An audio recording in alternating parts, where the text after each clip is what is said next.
खबरों में आगे बढ़ते हैं। दिल्ली से ये बड़ी अपडेट सामने आ रही है, जहां पर एनडीए संसदीय दल की अहम बैठक। जी हां, पीएम नरेंद्र मोदी ने बैठक को संबोधित किया है। ऑपरेशन सिंदूर पर बहस कराना विपक्ष की बहुत बड़ी भूल थी। जम्मू कश्मीर से 370 हटाना महत्वपूर्ण फैसला हमारा रहा है। पीएम ने एनडीए सरकार का महत्वपूर्ण फैसला इसको बताया है। बैठक में पीएम नरेंद्र मोदी को सम्मानित किया गया। ऑपरेशन सिंदूर की सफलता पर हुआ है सम्मान। उपराष्ट्रपति चुनाव नामांकन से पहले बैठक हुई है।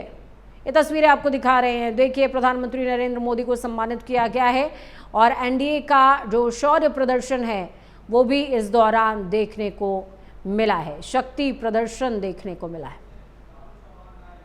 चलिए सीधे ग्राउंड जीरो का रुख करते हैं। ग्राउंड जीरो से हमारे साथ में शालू चौहान ग्राउंड ओ से जुड़ गई हैं, संवाददाता सहयोगी।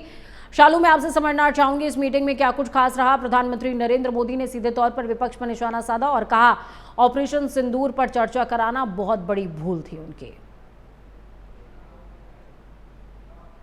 बिल्कुल, आपको बता दें एनडीए की ये पहली बड़ी बैठक थी ऐसी, जब मानसून सत्र के बीच में एनडीए की ये बैठक बुलाई गई। संसद में ये बैठक की शुरुआत हुई और जब इस बैठक में देश के प्रधानमंत्री नरेंद्र मोदी जी पहुंचे तो हर हर महादेव के नारे और तालियों के गड़गड़ाहट के साथ उनका स्वागत किया गया। वहीं आपको बता दें कि जब ऑपरेशन सिंदूर और महादेव की सफलता को लेकर के उनको फूल माले के साथ भी सम्मानित किया गया, माला पहनाया गया और उनका भव्य स्वागत वहां पर किया गया। जिसके बाद ऑपरेशन सिंदूर और ऑपरेशन महादेव की सफलता को लेकर के इस बैठक में चर्चा भी हुई है, जिसके बाद नए सांसदों का और हमारी सेनाओं के शौर्य को लेकर के जो है सम्मानित किया गया, उनके चर्चाएं की गई वहां पर।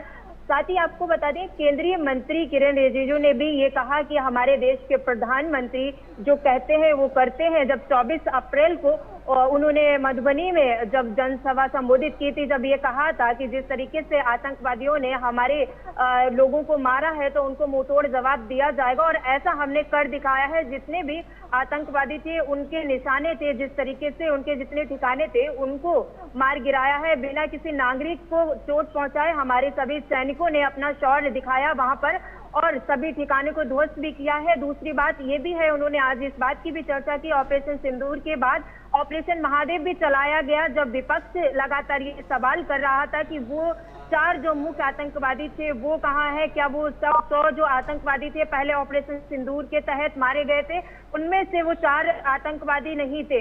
तो विपक्ष को भी लगातार जवाब देते हुए केंद्रीय मंत्री ने निशाना साधते ये कहा कि ऑपरेशन महादेव के तहत हमने उन 3 आतंकियों को भी मार गिराया है। और साथ ही आपको बता दें कि जिस तरीके से ये बैठक हुई है अब तक की सबसे बड़ी और पहली बैठक बताई जा रही है जब मानसून सत्र के बीच में ये बैठक हुई है।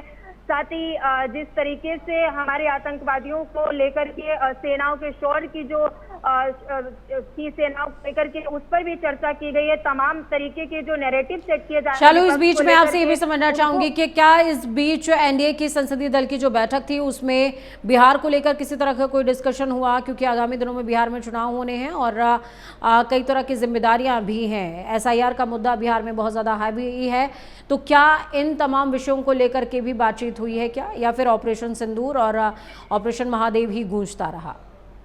देखिए, ऑपरेशन सिंदूर और ऑपरेशन महादेव के साथ साथ तमाम तरीके की रणनीतियां बनाई गई है कि मानसून सत्र में जो विपक्ष के सवाल है उन पर भी चर्चा हुई है। किस तरीके की रणनीति रहेगी, आगे किस तरीके से और काम करना है, जो विपक्ष के सवाल है उनको कैसे जवाब दिया जाए, इन सब चीजों को लेकर के भी आगे की रणनीति बनाई गई। साथ ही आपको बता दें उपराष्ट्रपति के चुनाव को लेकर के भी बीजेपी ने पूरी तरीके से तैयारी कर ली गई है। उस पर भी आज चर्चा की गई है कि उपराष्ट्रपति के चुनाव को लेकर के जब 7 अगस्त को चुनाव का नामांकन प्रक्रिया कराई जाएगी और साथ ही ये भी कहा गया है कि गठबंधन ने 21 अगस्त तक चुनाव पूरी तरीके से करवा दिया जाएगा। आज जो 21 अगस्त को माफ करिएगा 21 अगस्त को पूरी तरीके से। चलिए, बहुत शुक्रिया शालू हमारे साथ जुड़ने के लिए, अहम जानकारी साझा करने के लिए। ग्राउंड जीरो से लगातार नजर इस खबर पर बनाए रखिए, खबर को ट्रैक करते रहिए।